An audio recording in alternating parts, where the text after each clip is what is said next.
Mayong adlaw katawhan sa Dios sa Archdiocese sa Osamis. Sa ngalan sa atong talahuron nga Arsobispo, si Archbishop Martin Sarmiento Khumuwadidi, ug sa kahugpungan sa tibuok kaparian dinhi sa lokal nga simbahan sa Osamis, kini nausab si Reverend Father Eman Pudyutan ang maghatod kaninyo sa atong mga pagpamalandong bahin sa Ebanghelyo karong adlaw. Nga igsoon ko ni Kristo, adlaw karon nga Sabado, Abril 26 sa tuig 2024 ug anaa gihapon kita sa panahon sa Oktaba sa Pasko sa Pagkabanhaw. Ug nining adlaw nga Sabado, Abril 26, ako gayud nga pagtimbaya sa tanan nga mga naminaw karon naglantaw sa FB Live, nag-tune in sa DXDD sa AM 657 ug sa FM 100.7.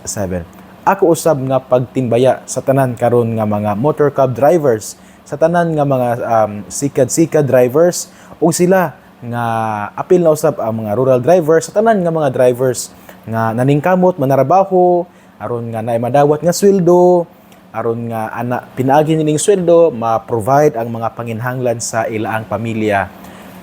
Maayong adlaw kaninyo og akong panghinaot nga ana kamo sa piskay nga panglawas aron nga inyo gayong magampanan o inyo gayong mabuhat kining maong tahas diya sa piskay nga panglawas, usab diha usab nga anaa ka mo'y maalagaron nga kasing-kasing tungod kini siya dili naman sa ingon nga pagpanginabuhi apan usab pod siya ka pamaagi aron nga ato bang mapadayag no ang gasa nga gihatag sa Dios nganhi kanako.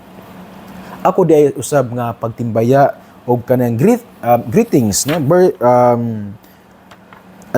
anniversary greetings sa ako ang duha ka igsoon nga mga pari no. Una si Reverend Father Joventino Lustre o si Father Jerry Lawrence Tautuan nga karong adlaw sila nagasaulog sa ordinasyon sa anniversary sa ilang ordinasyon ngadto sa pagkapari.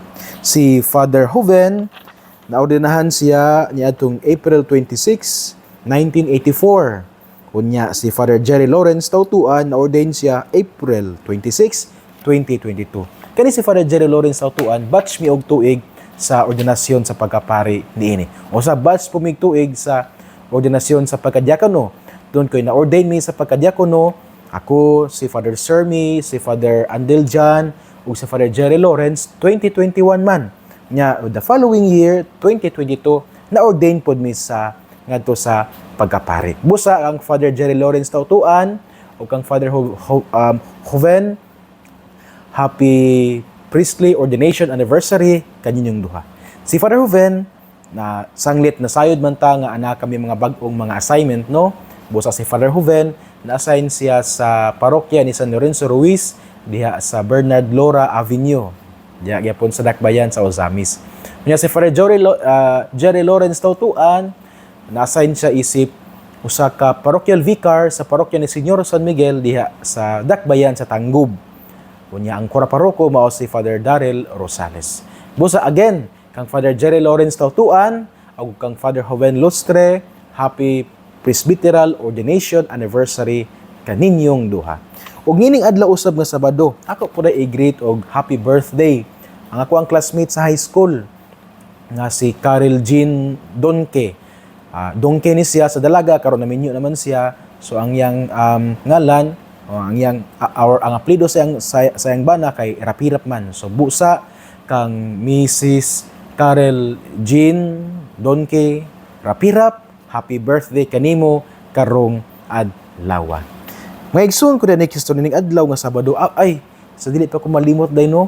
Sanglit na naman ko sa parokya ni Señor San Vicente Ferrer dinhi sa lungsod sa Bonifacio. Naabot ko kagahapong adlaw sa may alas 4 sa hapon. Nya pagkagabi kay nagpahigayon man ang mga parish youth ministry dinhi sa parokya ni Señor San Vicente Ferrer sa ilang ginatawag nilang Sports Fest. Sa kini siya ka mga series sa mga adlaw nga naa sila gipangbuhat nga mga dula, mga parish youth day, unya gi-culminate kaghapon nga gabi didto sa The Working Congressman Gymnasium dinhi sa lungsod sa Bonifacio.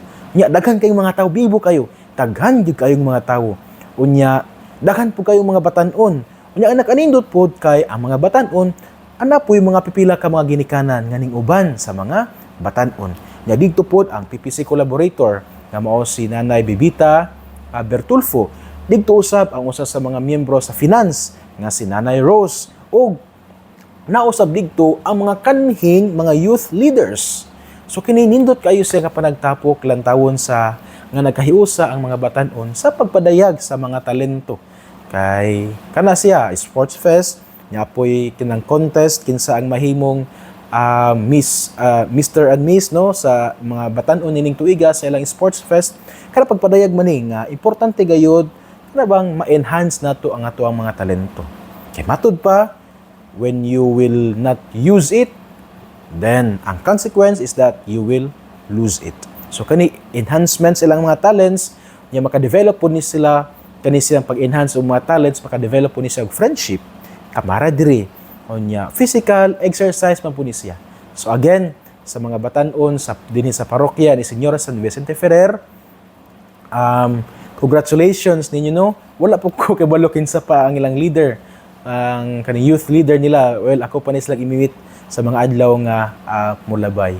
So again, congratulations, nindot kayo, bibo kayo ang inyong gipahigayon nga sports fest kagabi. Daghan kayong mga tawo, daghan kayong mga batan-on, onya anapod ang mga pipila ka mga ginikanan. Lingaw kayo ang tanan.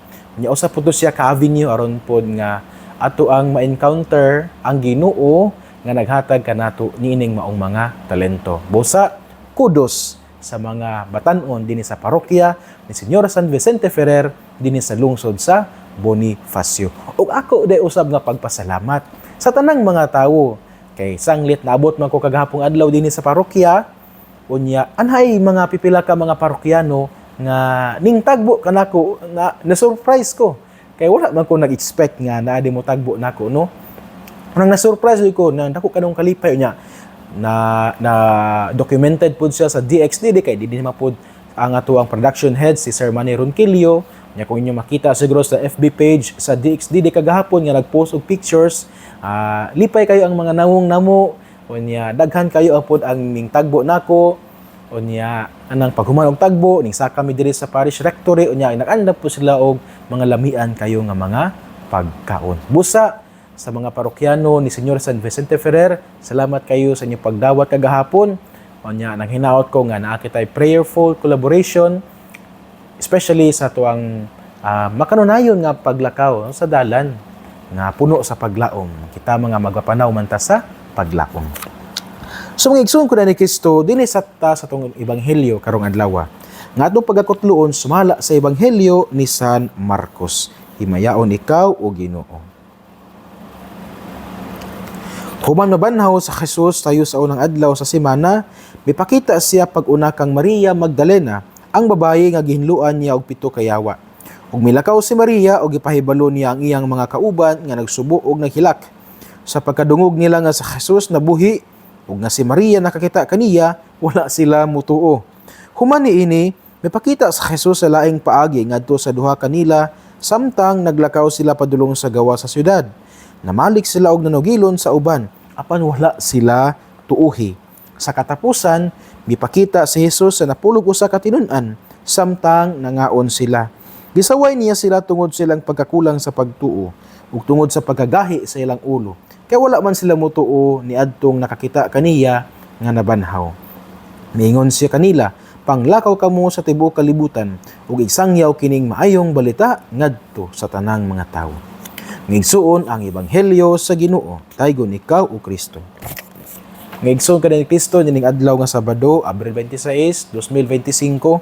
Ang atong ebanghelyo atong gikutlo sumala sa ebanghelyo ni San Marcos, kapitulo 16, unya bersikulo 9 hangtod sa 15. Tinana kita sa katapusang bahin sa ebanghelyo sumala ni San Marcos. Diin murag nahulog siya usa ka Samari sa unsay nahitabo human nga si Jesus nabanhaw. Dinhi giingon nga si Jesus nagpakita ngadto kang Maria Magdalena. Unya kining panghitabo nga nasaksihan ni Maria Magdalena iya kini siyang gisulti o gisangyaw ngadto sa mga tinun-an ni Jesus pero wala mituo. Ikaduha nga gi-mention dinhi nga nagpakita si Jesus niadtong duha ka mga disipulo nga padulong sa Emmaus.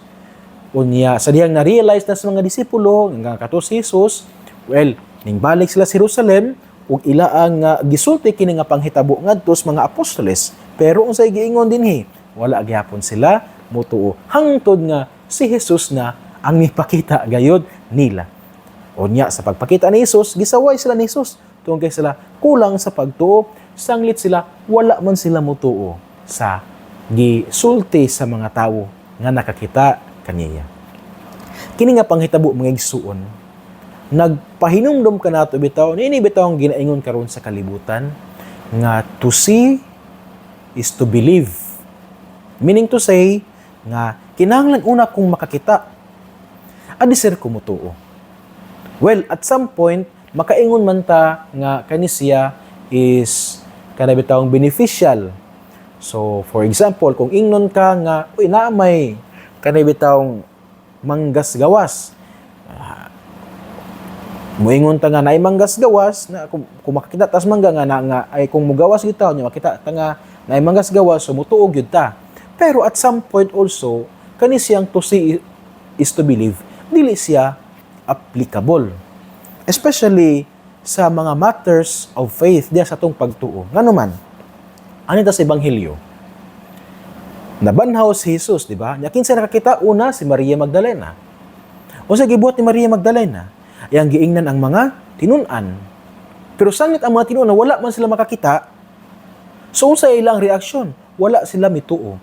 So now, kaning wala pagtuo sa mga tinun-an nga nabanhaw si Jesus tungod kay wala man nila nakita nga si Jesus gyud nabanhaw. Kini siya nga wala pagtuo nila, does it negate the reality nga si Jesus na banhaw? Murabag, tungod kay si Maria Magdalena ra ang nakakita, but papasabot niini nga dili gina tinuod. Nganuman, kay ang mga apostoles wala man nakakita ni Jesus nga nabanhaw. So muna siya ang peligro mga igsoon nining to see is to believe. Because sometimes murag ato abitawng gipriso ang kamatuoran sa unsaray atong makita. Example, tungod kay ang hangin, dili man makita, but pasabot nga walay hangin. Di ba? Another example, nakakita ko diya sa Facebook nga nag-ingon nga, tungod kay gipangutana ang bata nga, kanang makita ba nimo ang Ginoo?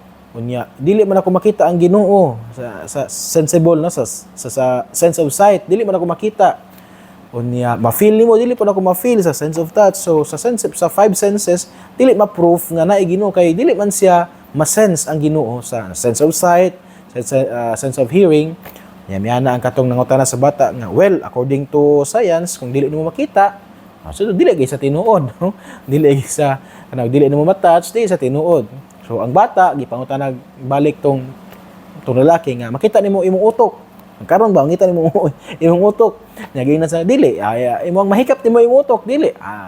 Naginan siya sa bata nga, well, according to science, ang dili nimo mahikap ug dili mo makita, dili tinuod subot wala kay utok. So ingan ang kadabitong danger siya sa nining argument nga to see is to believe.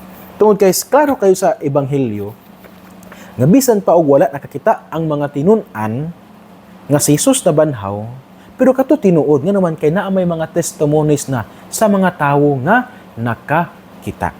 Gani sa wala pa nabanhaw si Jesus, kini iya namang tagna. Di ba? Nga ang anak sa tawo siya kinahanglang mag-antos. Patyon apan sa ikatulo kadlaw nabanhaw siya.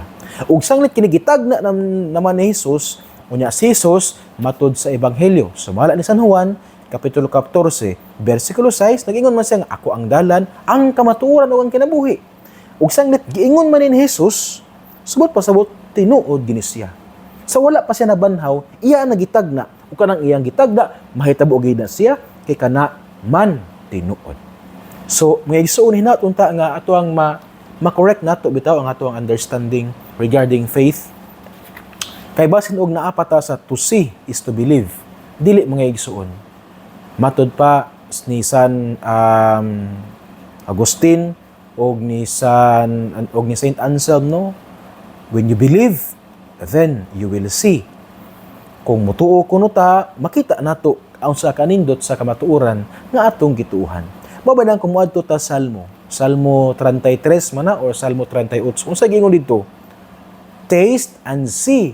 Di ba? Ang arrangement ba sa verbs? Taste and see. Dili siya see and taste. Ngano man nga tagamtama ug makakita ka. Nganong dili man makatanawa ug makatagamtam ka. Because precisely because faith is not to believe what I see. No? Faith is not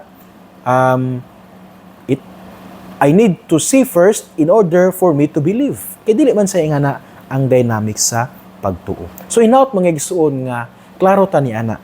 Kay sa ebanghelyo gisaway biagid ni Hesus ang mga tinun-an nga wala ning tuo sa testimony sa mga taong nakita niya nga nabanhaw.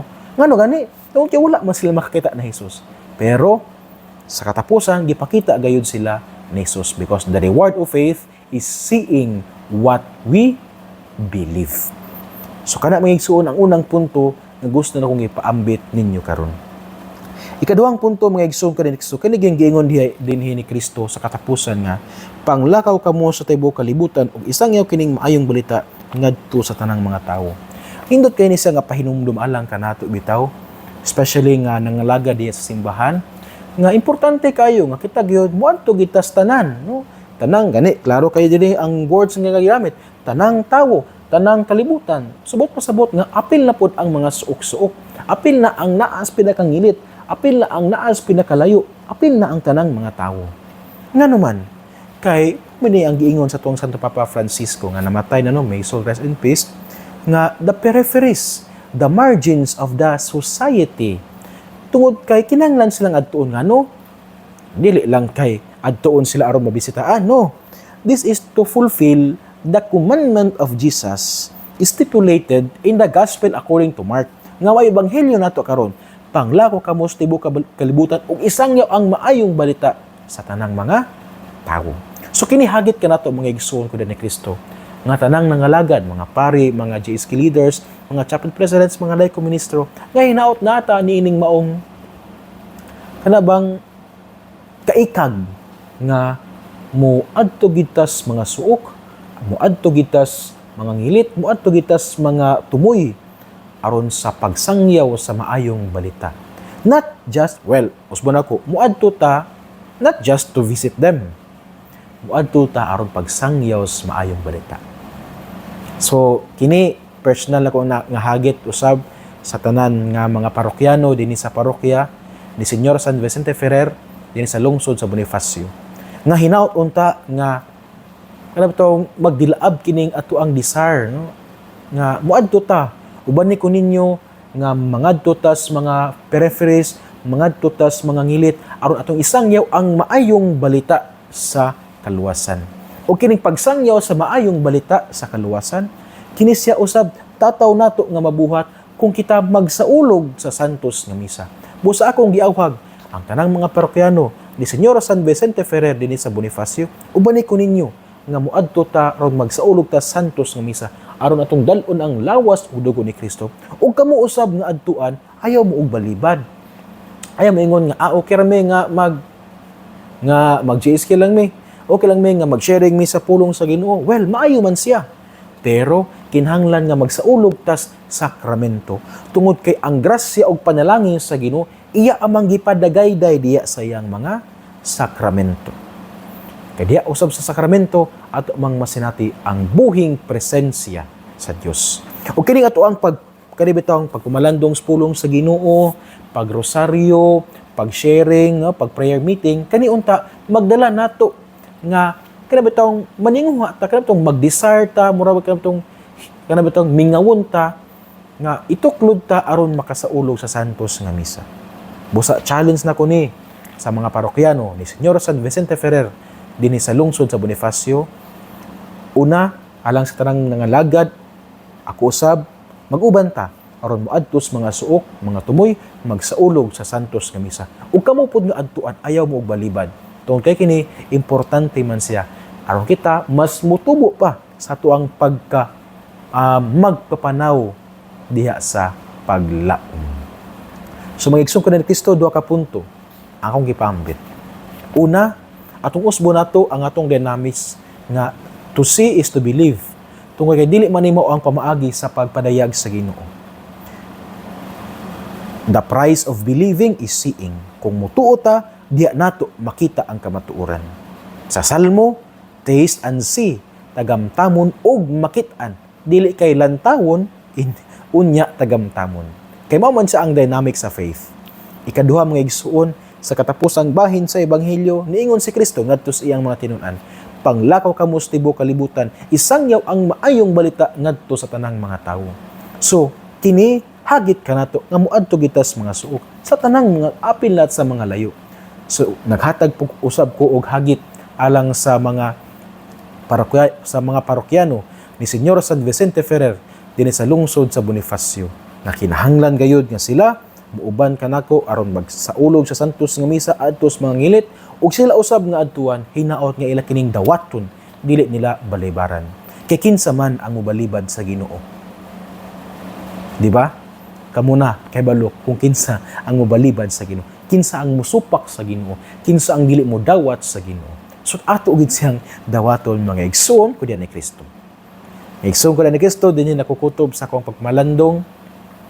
Dito kalimtan kanunay nga ang pulong sa Ginoo kinahanglan natong paminawon, pamalandungan ug paningkamutan nga puy-an dias atong kinabuhi. Kay bulahan kayo ang tawo nga naningkamot nga mupuyo sa mga pulong ni Jesus. Sama siya sa usa ka kahoy nga gitanom daplin sa sapa kansang dahon dili gayud malaya unya tiempo sa timbunga siya mohatag og maayong mga bunga. Nga igsuon ugma na usab. So dili pa ko mohatag sa final blessing. Ako dayo sa pasalamatan no kay kagahapon nalimtan ako og papasalamat. Pasalamatan ako ang mga madre sa Triumph of the Cross nga nakig-uban usab kanamo diya sa shrine sa Kota. Especially gid sa akong mga suod nga mga higala, si Sister Daisy Ingito o si Sister Marichu Hermoso. Nga sulod sa siyam ka bulan nag-uban kami diha sa shrine sa Kota sa kuang pagsaulog sa santos nga misa o usab pakig-uban kanila. Busa kang Sister Daisy Ingito o kang Sister Marichu, daghang salamat kininyo. Ngigsoon ko ni Kristo uban sa pangliya sa tong mahal nga inahan, nagisangpit natong mga misa-misnon nga Birhen sa Kota, ang Dios unta magapanalangin kaninyo kanunay sa ngalan samahan ug sa Anak ug sa Espiritu Santo. Amen. Magamping mayong adlaw ug ki Dios li siempre bendiga. Alleluia. Alleluia.